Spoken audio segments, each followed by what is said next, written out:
Hey guys, it's your favorite sisters with the Confessions of a Reluctant Caregiver podcast.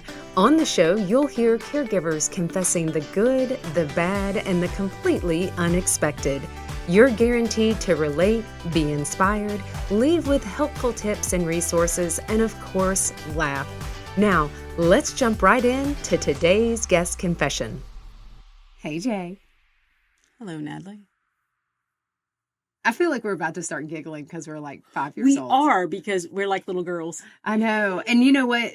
We have such a good guest for Yes, today. but here's the thing is that you have just made me write out the way to pronounce Reiki instead of Reiki. And then I started talking about Ricky Martin, and I started singing.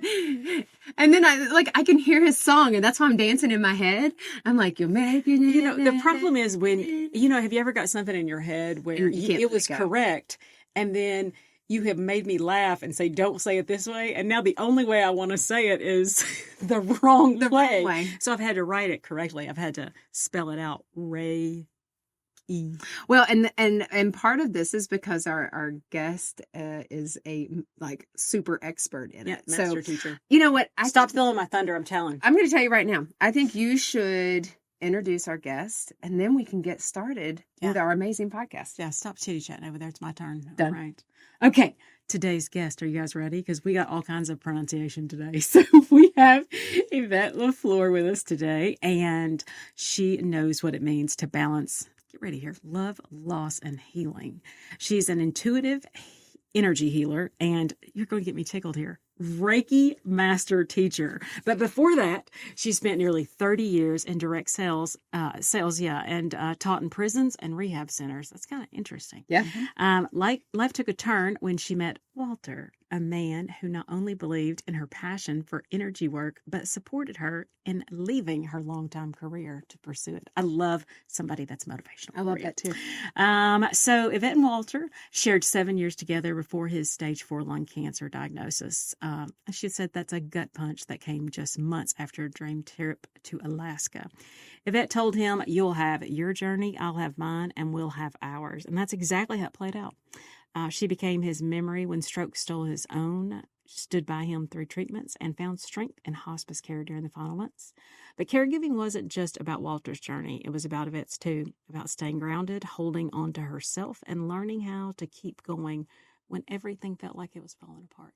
Yvette, we are so happy to have you here. And everybody, if you're listening, she is in studio with us. She lives here in Roanoke, Virginia with me, not literally in my house, but she is in the valley with me. Although now I'm just inviting. My husband's like, what?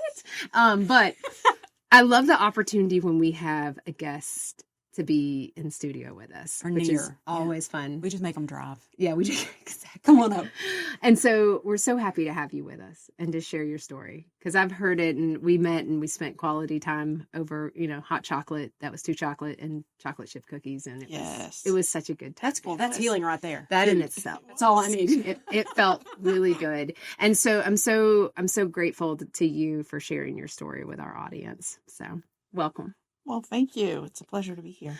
So I always like to start off, kind of give us some background. So start from the beginning in the sense of you were born. And how much time do we have? You were born. Tell us some background about your, kind of growing up, your family and life, because you met Walter later in life. I did. And so kind of bring us up to speed, kind of tell us some background. Because I love, like JJ, you mentioned you worked in the prisons and stuff like that. So Tell us about life, and then we'll work up our way up to Walter. Oh my goodness. Okay, so where do I want to start? You were born in a little town in New York State. Yeah. Okay. All right, and I knew from the age of 5 when I joined a kindergarten class that I wanted to be a teacher. Okay. Miss Phillips. Every time I would come home and I would say, Miss Phillips said, my mother said she got so annoyed because Miss Phillips said this, Miss Phillips said that. So I wanted to become a teacher. I went to school to become a teacher, and I fell in love during school with working with alternative populations. Yeah. And found that it was a group that I liked working with people who felt that they didn't get what they needed in the traditional school system. Mm-hmm.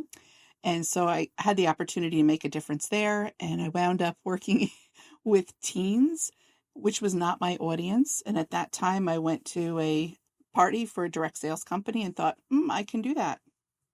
So I started and was there for 29 years. Mm. And in the midst, I had my first marriage, Mm-hmm.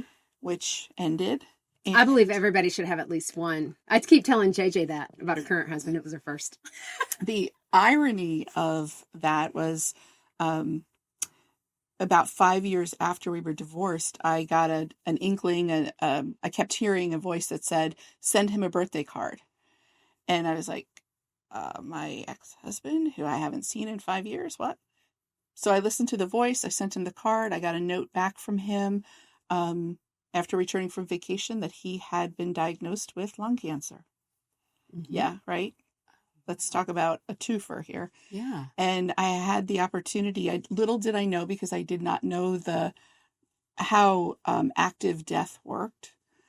I actually got to spend his last month with him, visiting him and healing what had been the hurt during our marriage that caused the divorce. Yeah. So when he died, the healing had been done. Wow. And I had no clue that would set the groundwork for my relationship with Walter and actually walking that walk with him.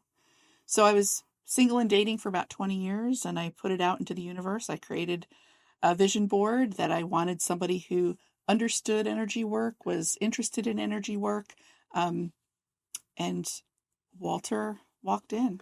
So was that something that you were a caregiver for your ex-husband in No, I his was last not. month, but even in the sense of you went and Yes. visited him. I guess, And- yes, I was. Yeah, Yes. I actually would say, because that's a level of kindness and providing care in the sense of just emotional support, being with him, because you went and visited, right?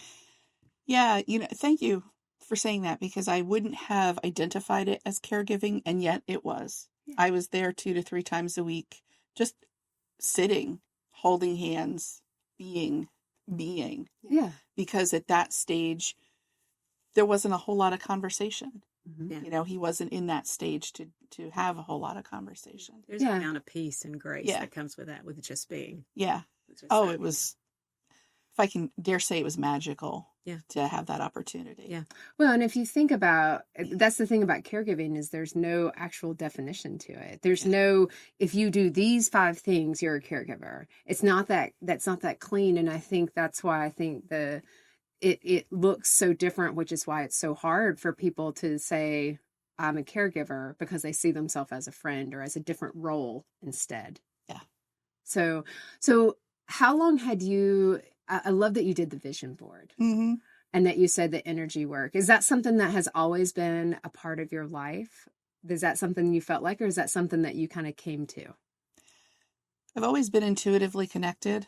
Mm-hmm. As I was one of those young, sensitive, and I'm using air quotes, sensitive children Mm-hmm. that knew that crap was happening in the household, but Yeah. didn't understand it as a child. Mm-hmm. But it wasn't until probably 17 years ago that I started connecting with Reiki. Mm-hmm. And so I was connected to the energy work before I met Walter. And so you did a vision board. Yes. And what was on the vision board? Again, tell me again. I remember the word king. Dancing, travel, kissing. I love a love story. I know, I do too. Just love. Oh, I love that.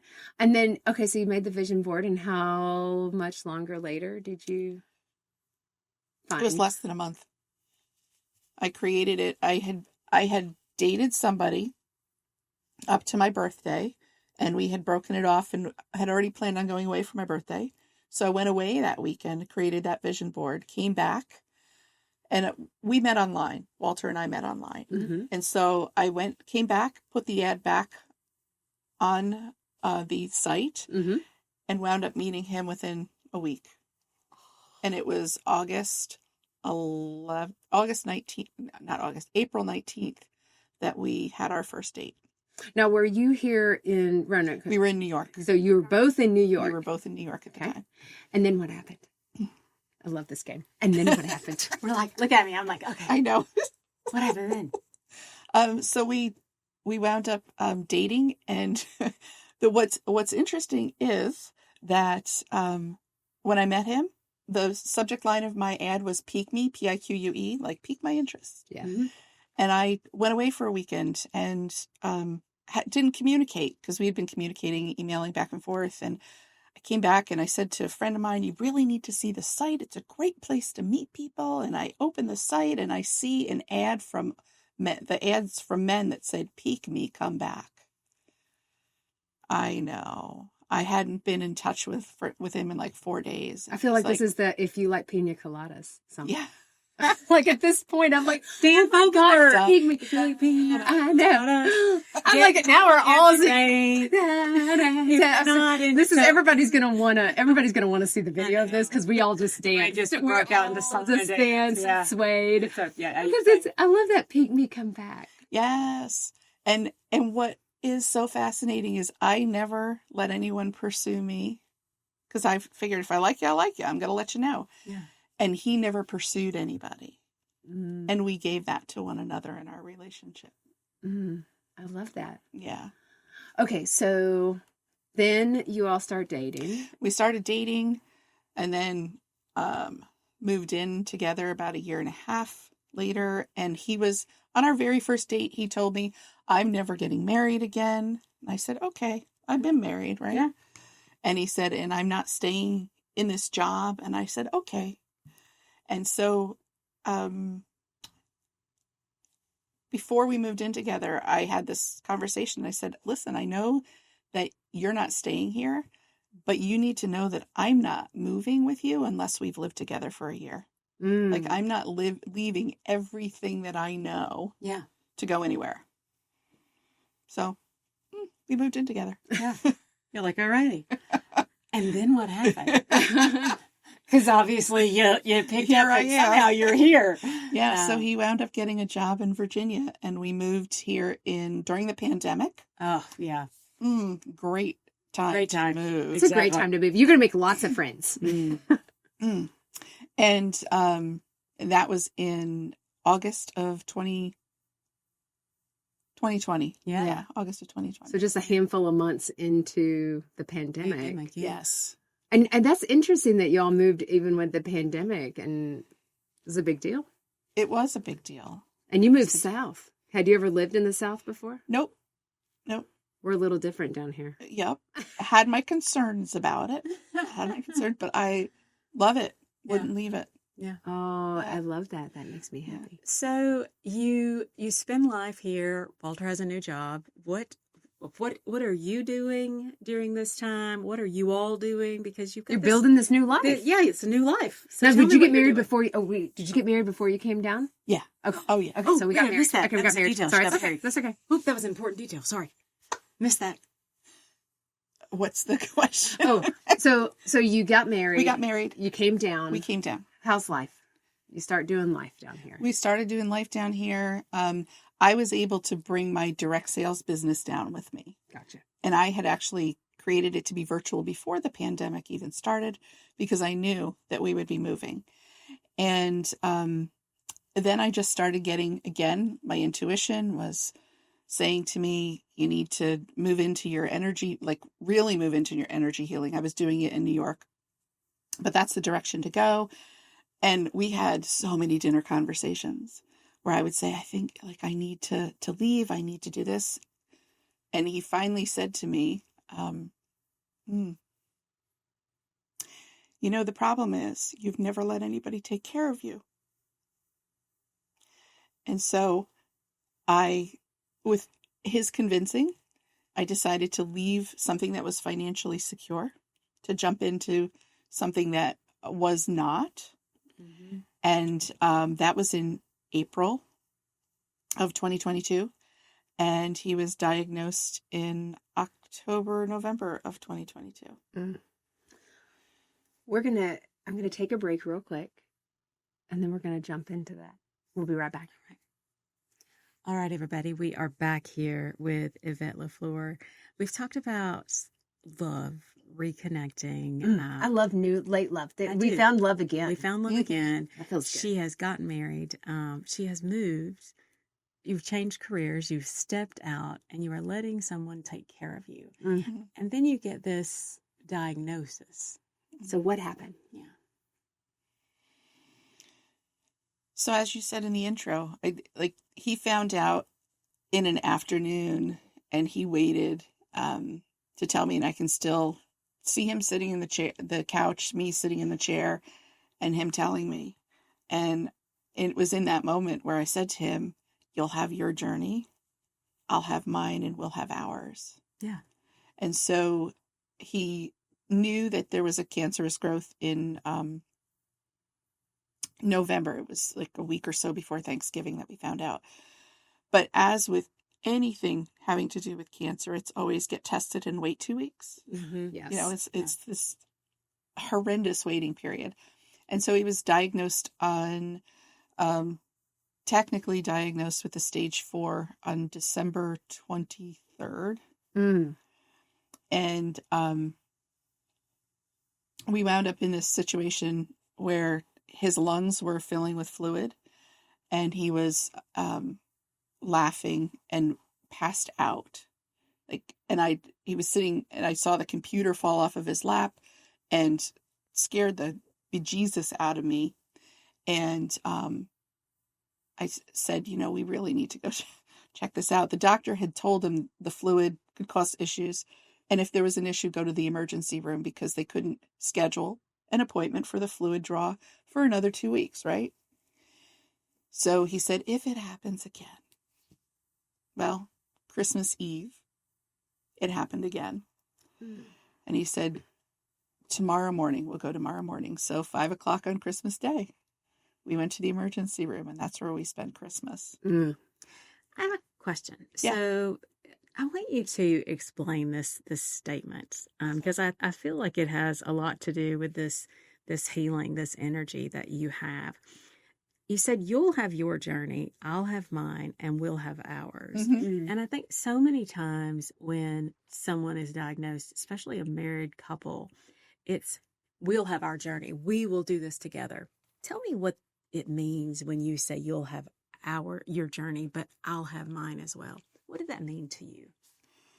So there were a lot of lessons that I learned as a caregiver. I found that codependency that I had, that had reared its head or I had learned about, because I grew up with being codependent.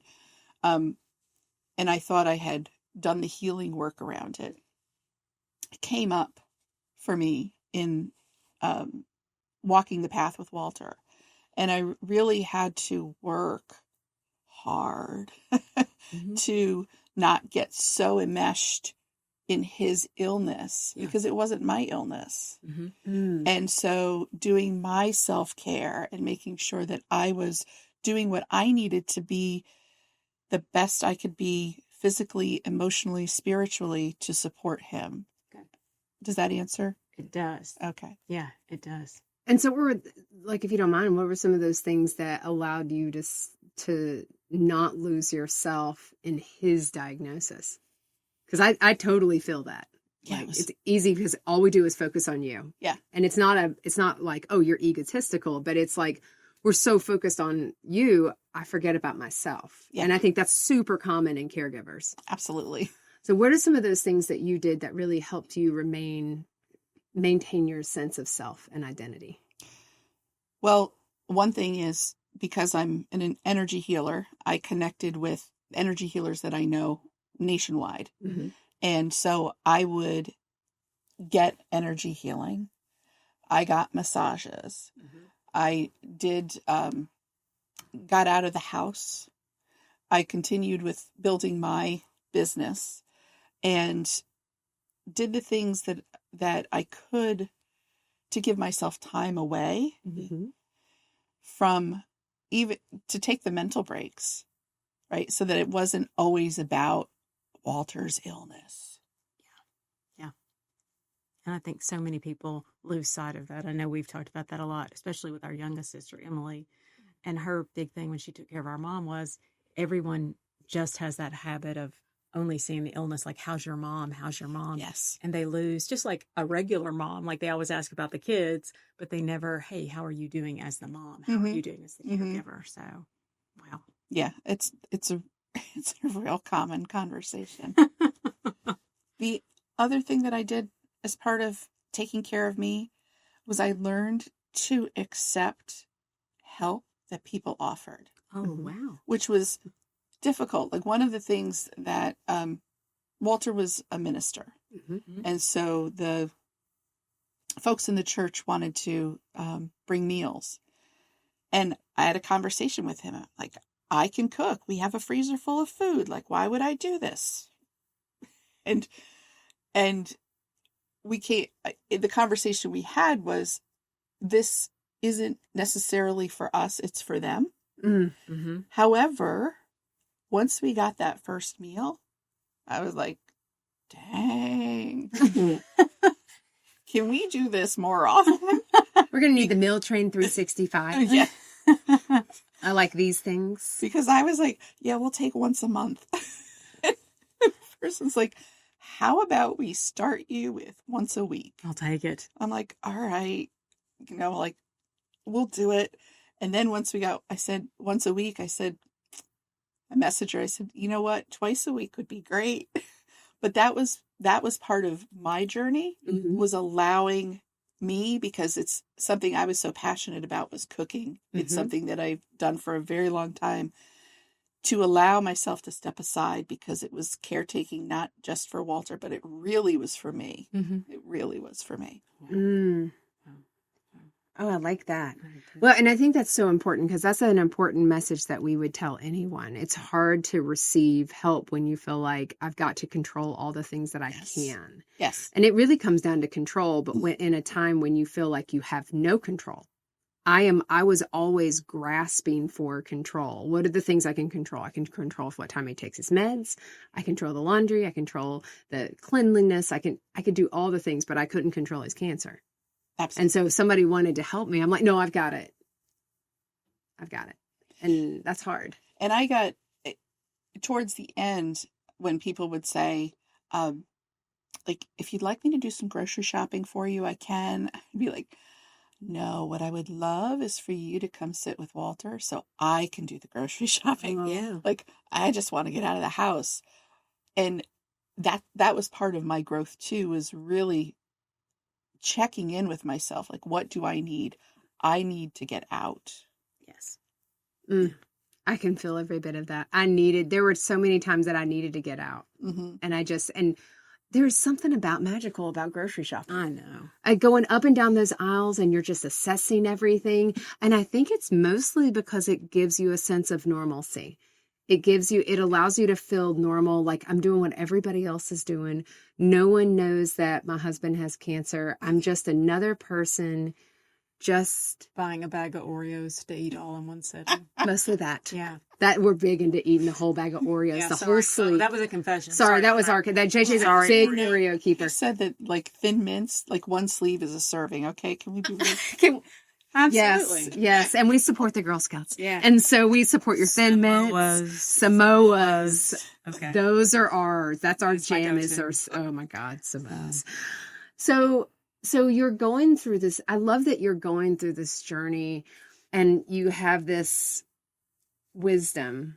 It really is wisdom, but it's insight. It's knowing yourself and being okay and trying to. Was it always there? Or did you have to really kind of fight to be like, how am I really feeling? Because did you really feel comfortable in your own skin during your caregiving journey? That came in waves. I mean, there were times where I definitely was comfortable in my skin, and there were times where I was numb. Yeah. Yeah. And yeah, that's the best way to say it. That vacillated. Definitely vacillated. So with I love the way the subject lines with you and Walter when you first started dating, how he was chasing you. Tell me about, because we have so many people that when they have a spouse with an illness, tell me about you and Walter, your journey together during this time with cancer as his cancer progresses. From the time that he was diagnosed, I know he passed. How long was that cancer journey for you all? It was about 1 year and 8 months or so. So share a little bit about that time and what you learned about a relationship during that time.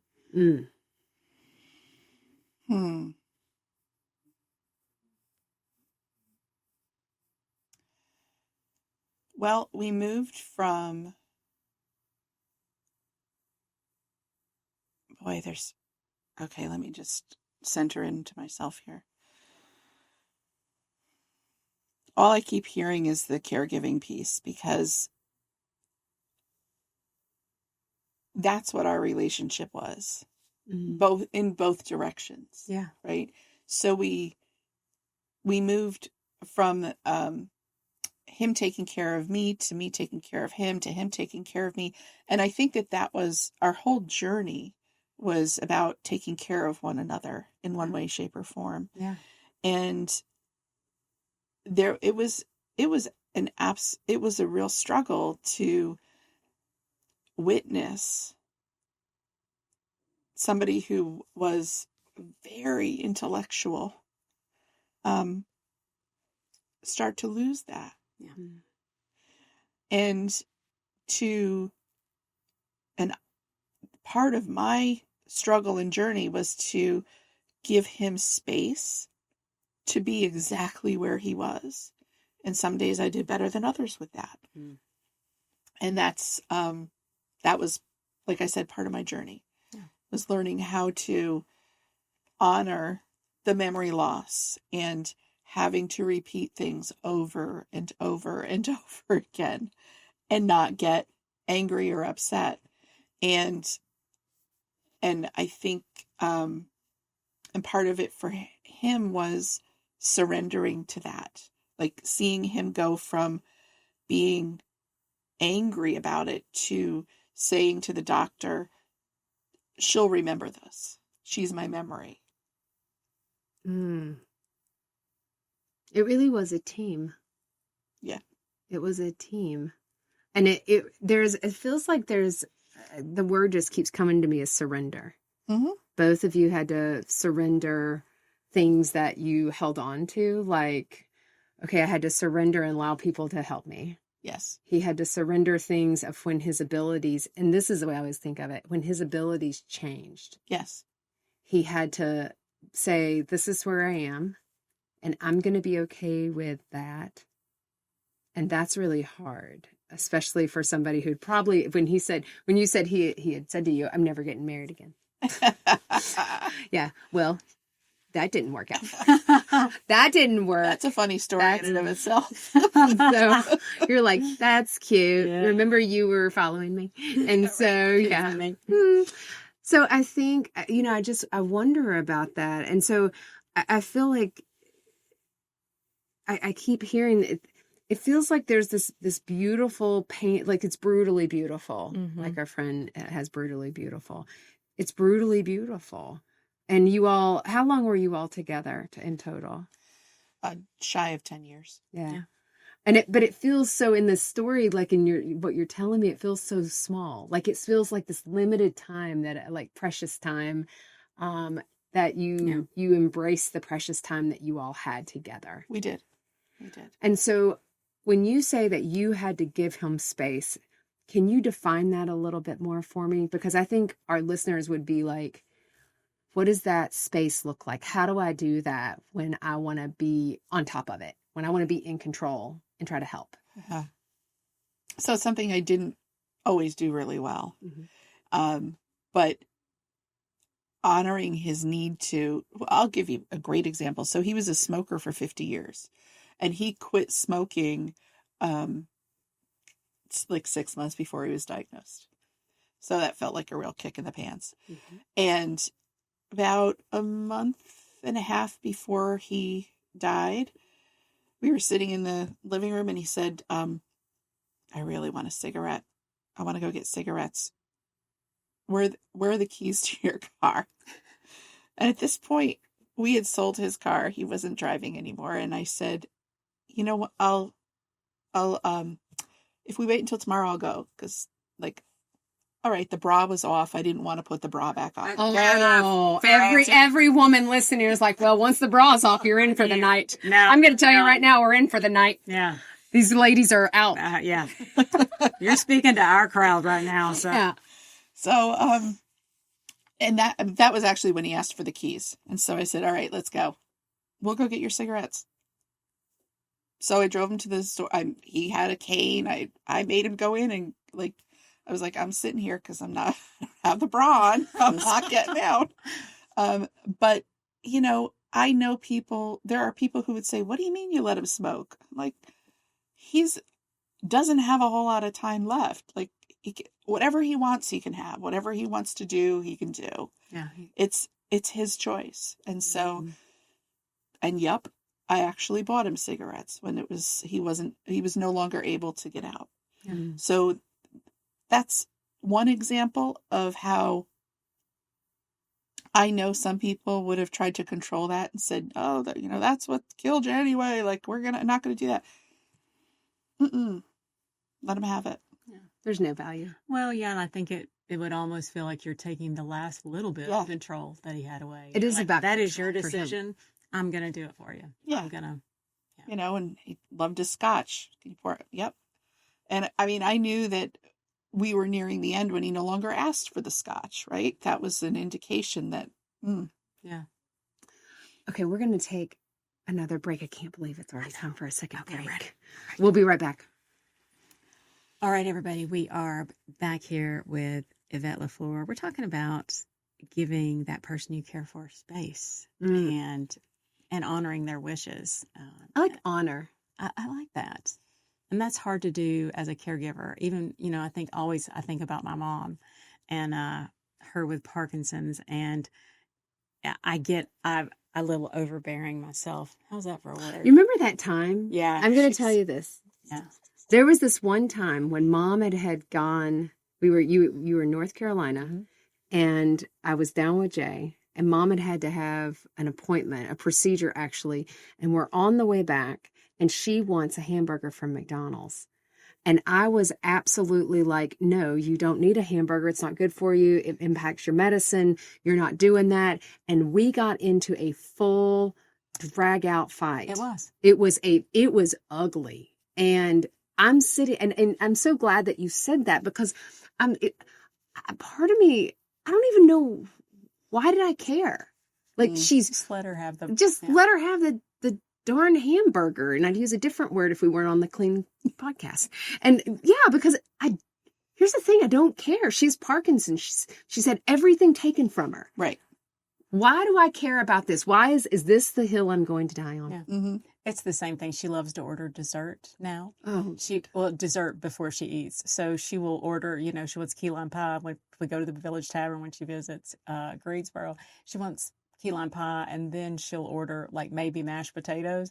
And anymore, I don't care what she eats. If she eats anything, I'm like, Mom, you roll with it. Do you want another piece of key lime pie? Yeah. And I think that's so interesting. I don't, if there are people out there that would say, I can't believe you did that. For those people that are listening and say, I can't believe that anybody would do that, I'm like, you have not walked on our path. Right. You have not walked this path. Mm-hmm. And just to be able to make it through.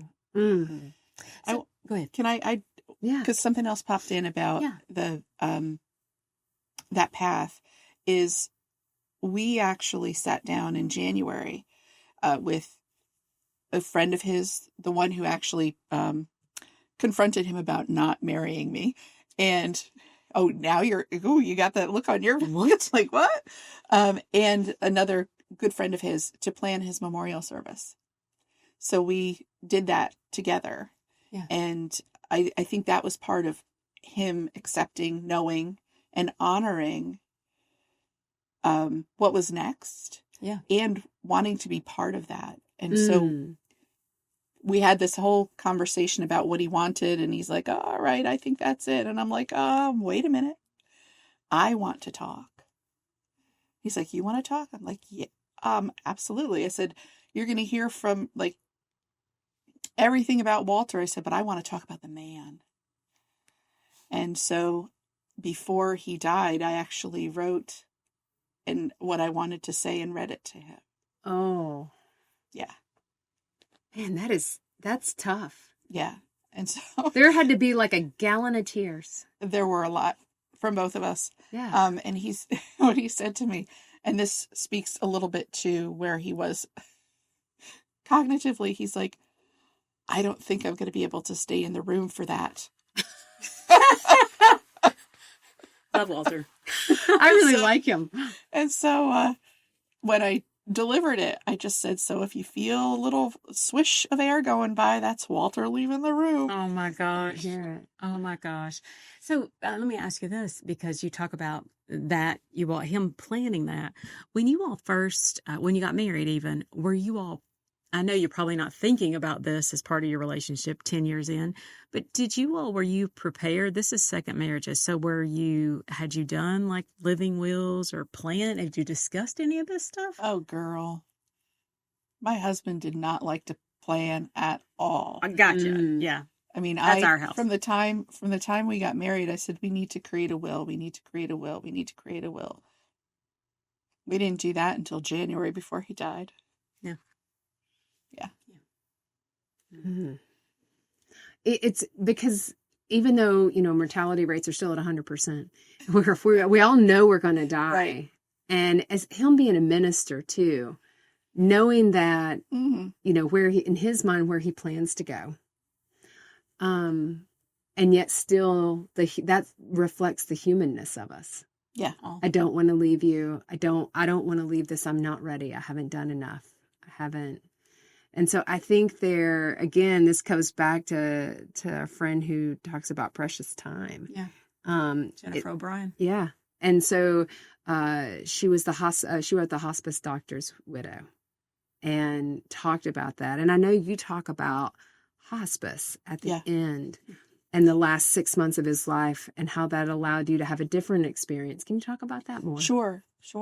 It was about 3 months that Thank you. We were in, we utilized hospice. Mm-hmm. And I cannot say enough about hospice. I really think that people wait too long to participate and allow hospice to support.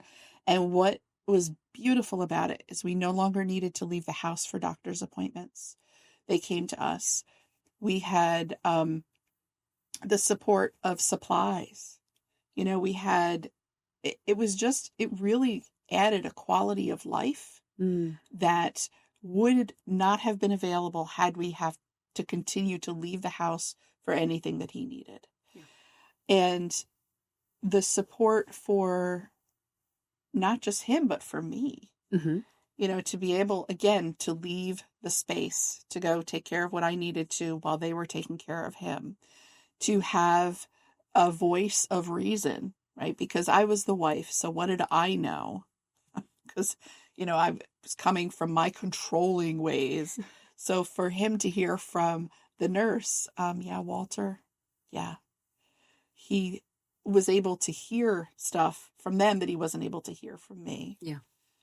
I think that's very normal, though. Mm-hmm. I keep saying, I think that's so many people. I can say 1,000, tell Jason my opinion about things, and then he'll ask, a stranger currently living under a bridge, like, what do you think about this? And I'm like, we just talked about this. I have done the research. I've done all these things. And I think that's where having that additional support as a caregiver, caregivers for caregivers to help with that makes it's one less argument I have to have. Mm-hmm. I don't want to argue with you about this. And even though I know I'm right. Had to throw that in there, didn't Had to throw it in. Jason's good. This is why Jason doesn't listen to the podcast all the time. He was like, what'd you say about me? I love that. And I think, I know that as he transitioned on, I know that you were supported by people who loved you. Yeah.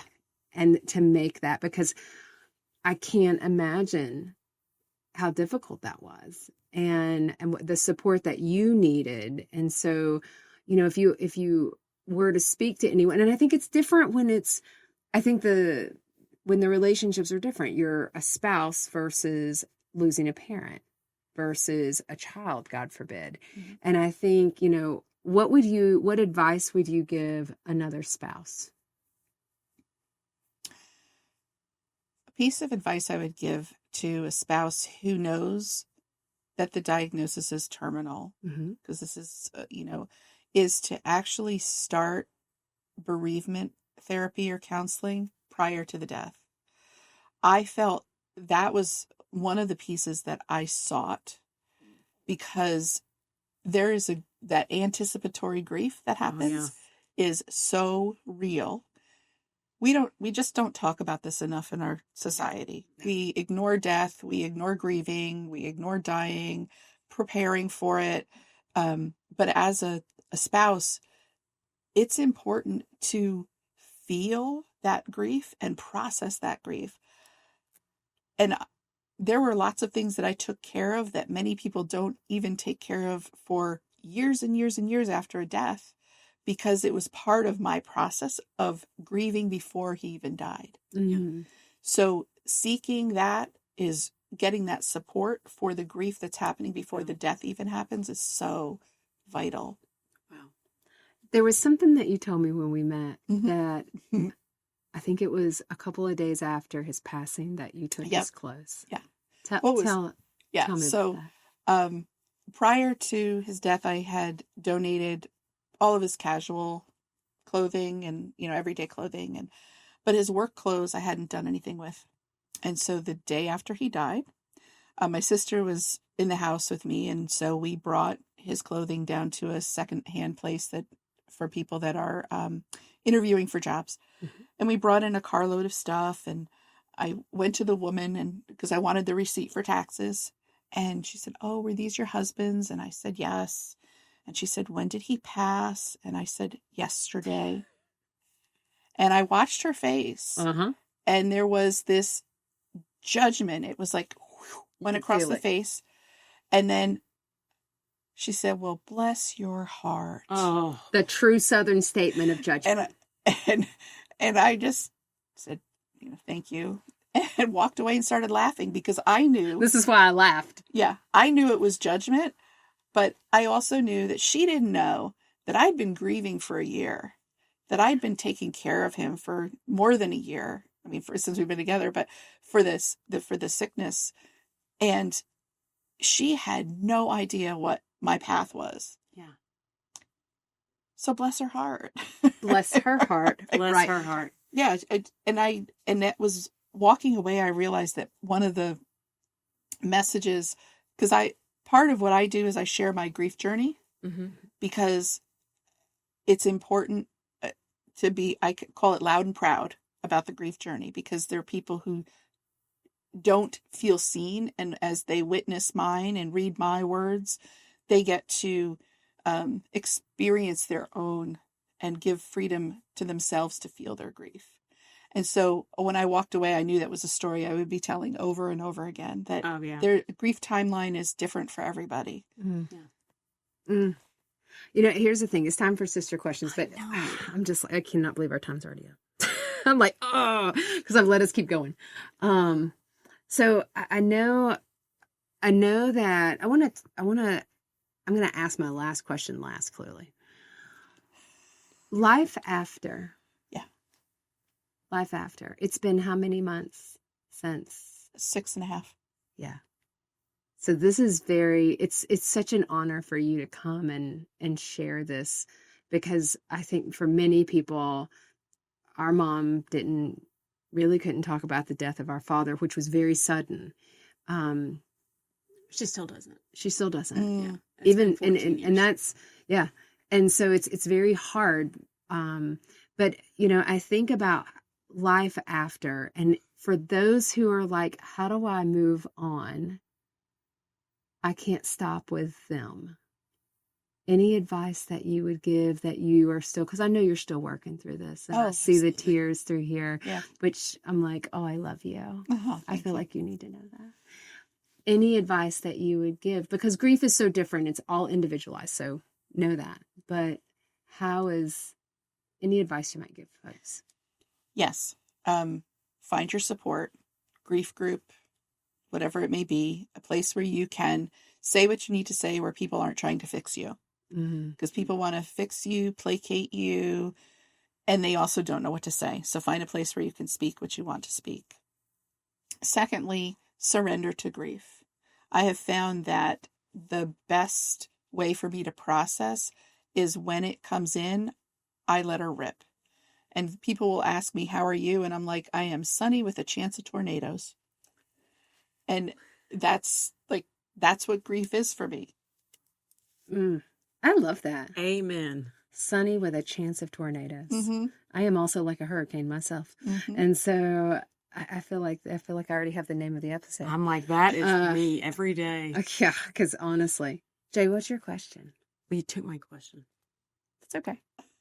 I mean, I don't even know how to go forward. You took my question. I do actually have a question. I knew she would.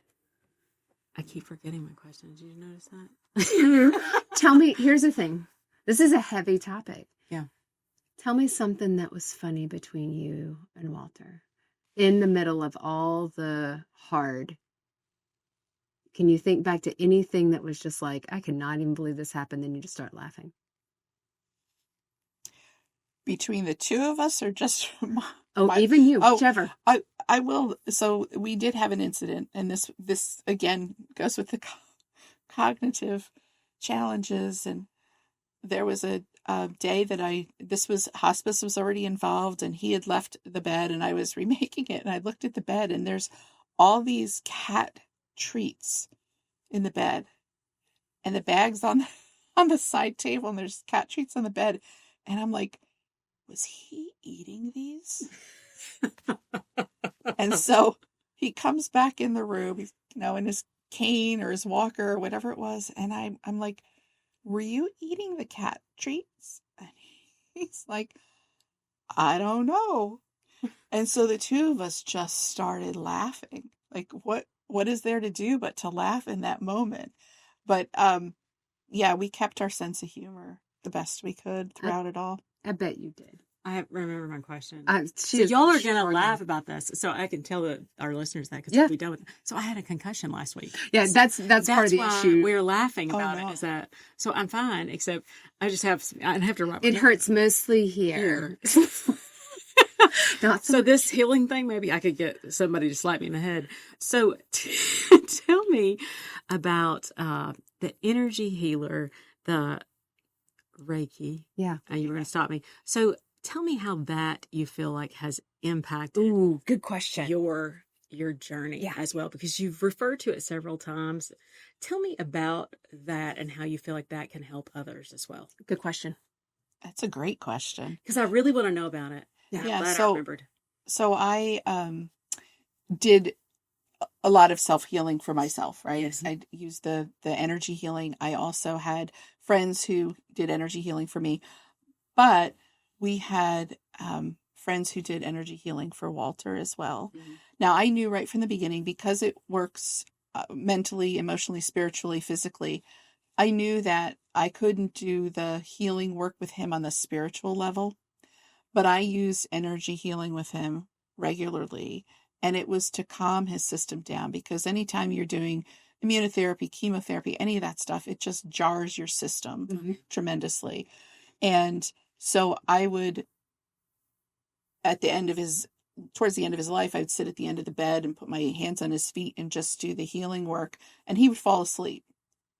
It would just give him such a sense of peace. And what I was looking for in that time, because it can be such a struggle, was to just give him that opportunity to relax and just breathe easily and be at peace. So yeah, it helped me mentally, emotionally, spiritually, physically, and helped him as well. Is there somewhere we can learn more about it? Sure. You can go to healingwithyvette.com. Okay. All right. I love that. Yeah. Okay. Yeah. And we'll have that in our show notes too, because I think, I believe in looking at all different types of modalities and what are the things that help you get through, and things that you may have said, oh, I'm going to try this, or I don't believe in that before. When you get into the middle of this situation and you feel overwhelmed and you're just riding around in your dumpster fire, floating around, I'm going to tell you, I'd try anything to have a level of peace. Yeah. And when you can't sleep and you need your cortisol levels decreased. Yep. It's a great way. And I think it goes along the line of meditation and the breathing, how to get regulated. But this is a different feel, and we're gonna bring Yvette back, and we're gonna do an educational episode about Reiki. Oh, yeah, she's staying here with me after the podcast. Yeah, she needs to do something with your forehead, and so I'm gonna tell you right now. Okay, here's a last question, and this is the It's so easiest easy. one. What is your favorite guilty pleasure? The one thing that you do just for yourself. Oh my goodness. I know it's so easy, it's hard. Sitting outside on my back deck listening to the birds. I love that. Yeah, the birds are just, they center me. Mm. They also bring me messages, but that's a whole nother story. And that's another song. another podcast. In song. I love it. Oh. Thank you so much for being with us. Thank you you. for sharing your journey with us and all your wisdom. I think you've blessed us and you blessed our listeners, and I love it. I got peace from you today, so thank you. Thank you. Guys, until we confess again, we'll see you next time. Bye-bye. Well, friends, that's a wrap on this week's confession. Thanks so much for listening in to the podcast.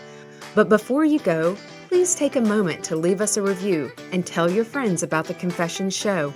Don't forget, visit our website to sign up for our newsletter, as well as connect with us on Facebook, Instagram, LinkedIn, Pinterest, and Twitter. You'll also find the video recording of all our episodes on the Confessions website and our YouTube channel. We'll see you next Tuesday when we come together to confess again. Till then, take care of you. Okay, let's talk disclaimers.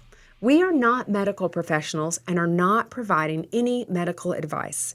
If you have medical questions, we recommend that you talk with a medical professional of your choice. As always, my sisters and I at Confessions of a Reluctant Caregiver have taken care in selecting the speakers, but the opinions of our speakers are theirs alone. The views and opinions stated in this show are solely those of the contributors and not necessarily those of our distributors or hosting company. This podcast is copyrighted and no part can be reproduced without the express written consent of the Sisterhood of Care, LLC. Thank you for listening to the Confessions of a Reluctant Caregiver podcast.